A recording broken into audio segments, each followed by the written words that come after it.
Welcome to today's Explainer, everyone. I am so thrilled you're here. We're going to be taking a grand, sweeping look at a truly fascinating journey, the story of the United States. We're going to examine this nation not just as a piece of geography on a map, but as a profound, great experiment.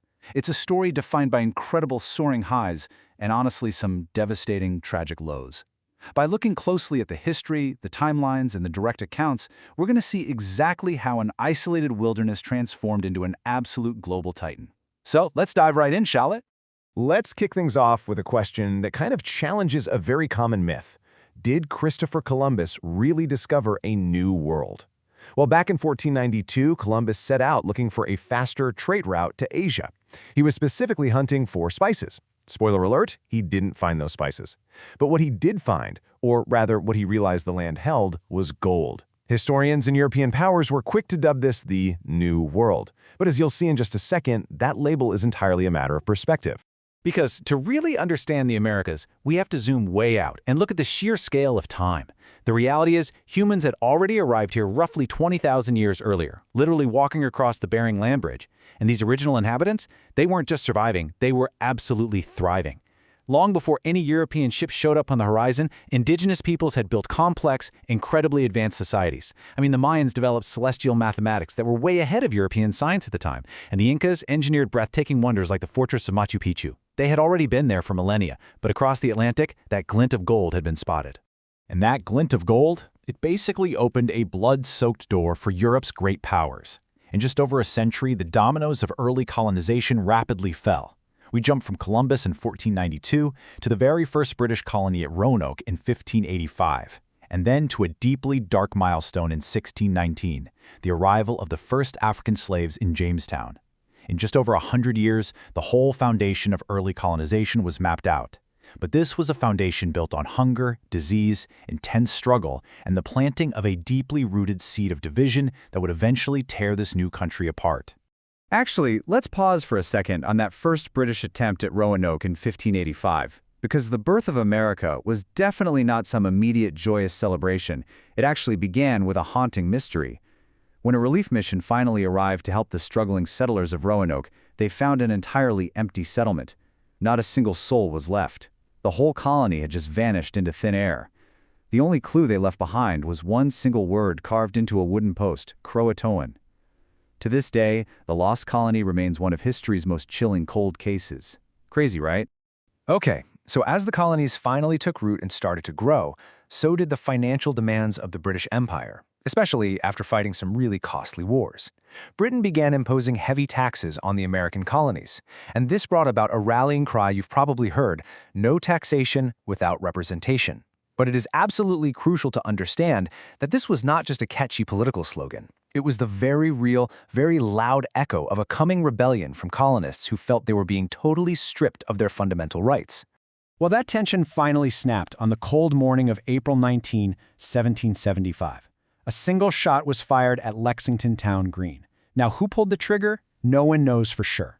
But that single bullet literally shook the world's greatest empire. It sparked a full-blown revolution where George Washington led a ragtag army of everyday farmers and tradesmen to challenge an absolute superpower. And from that crucible, on July 4, 1776, a new nation was born, the United States of America. But this new republic was incredibly hungry for land. Which brings us to a defining doctrine of the 19th century, manifest destiny. This was the widely held cultural belief that the expansion of the United States, all the way from the Atlantic to the Pacific, was not just justified, but entirely inevitable. People believed it was divinely ordained. The young nation was just bursting with population and ambition, and it surged westward to claim the continent. And nothing accelerated that expansion quite like the sum of $15 million. Back in 1803, the United States struck a deal with France's Napoleon Bonaparte to purchase the Louisiana Territory for exactly that amount. So put that into perspective, this single transaction doubled the physical size of the country literally overnight. It fueled the whole obsession of manifest destiny, like gasoline on a fire. But here is the crucial point we need to make.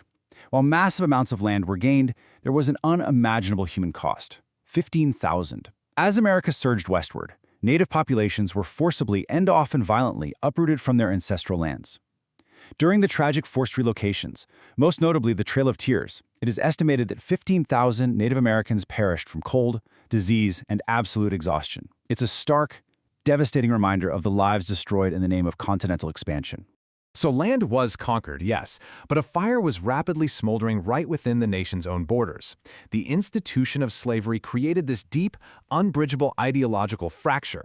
The North increasingly viewed slavery as a profound moral sin that absolutely needed to be stopped. The South, on the other hand, saw the institution of chattel slavery as their total economic lifeblood, particularly for the Cotton Kingdom. And with the election of Abraham Lincoln in 1860, this tension finally snapped and most Southern slave states seceded to form their own country. The resulting Civil War was, without a doubt, the most catastrophic conflict in American history. 600,000. For 4 agonizing years, brother fought brother on the battlefield, and more than 600,000 lives were lost in the slaughter. Ultimately, the North won. President Lincoln saved the Union and abolished slavery, cementing this massive, historic shift in human rights. But tragically, before he could truly witness the healing of the broken nation, he was assassinated in a theater. In the wake of that terrible war, the country essentially sprinted into industrialization, entering what we now call the Gilded Age. And it was an era of immense contradiction. On one side, you had these titans of industry, men like John D. Rockefeller and Andrew Carnegie, amassing unimaginable, totally unprecedented fortunes. But on the other side, you had millions of immigrants and working-class citizens struggling to survive in the dark, crowded shadows of urban slums. It was an era of incredible growth for sure, but also incredible inequality. Then rose a figure who really sought to balance the scales, and at the same time project American power outward. I'm talking about Theodore Roosevelt, often called the American Lion. His impact was just massive. He aggressively broke the back of corporate monopolies at home. Abroad, he engineered a revolution to secure the rights to build the Panama Canal, and he used that strategic advantage to build a highly powerful U.S. Navy that could suddenly dominate the global stage, a real game changer. So as we move into the 20th century, America had truly become a global titan. But any remaining isolationism was totally shattered when the attack on Pearl Harbor thrust the nation directly into the horrors of World War II. After years of brutal global conflict, America unleashed a weapon of terrifying, unprecedented power to bring an end to the slaughter. The atomic bombs dropped on Hiroshima and Nagasaki reduced both cities to ash, forcing a surrender and forever changing the very nature of warfare. Now, victory in World War II was achieved, but a new, chilling shadow almost immediately loomed over the world: the Cold War between the United States and the Soviet Union. And this wasn't just a battle for Earth. This rivalry literally reached the stars. Amidst all this intense global friction, the U.S. touched the absolute heights of human scientific achievement. Think about it. In 1969, astronaut Neil Armstrong took man's first step on the lunar surface, an absolute triumph for the American experiment. But back down on Earth, the Cold War dictated a very specific foreign policy, bringing us to the doctrine of containment. This was the core strategy pursued by the U.S. to prevent the global spread of communism. It was the driving logic behind American foreign policy for decades, basically pushing the military into distant conflicts all around the globe just to hold the line against Soviet influence. However, every power has its limits, right? The policy of containment led America into the swamp of the Vietnam War, resulting in a devastating human toll. 58,000. That is the staggering number of American soldiers who died in a conflict that bitterly divided the nation back home.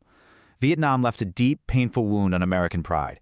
It served as a harsh, enduring reminder that sheer military force and wealth cannot easily conquer local history, nationalism, and culture. And that brings us to the culmination of our explainer today. Looking back, this 250-year journey proves that America is not just a country, it truly is a great experiment. It's the story of a people who have touched the absolute heights of human achievement and innovation, but also the agonizing depths of their own failures and conflicts. Today, as we watch political fractures deepen once again, I want to leave you with this final provocative thought. Can this giant continue its dominance, adapting to the future as it has so many times before? Or will it become merely a lesson in the pages of history? Thank you so much for learning with me today. Keep asking questions, and I'll catch you in the next explainer.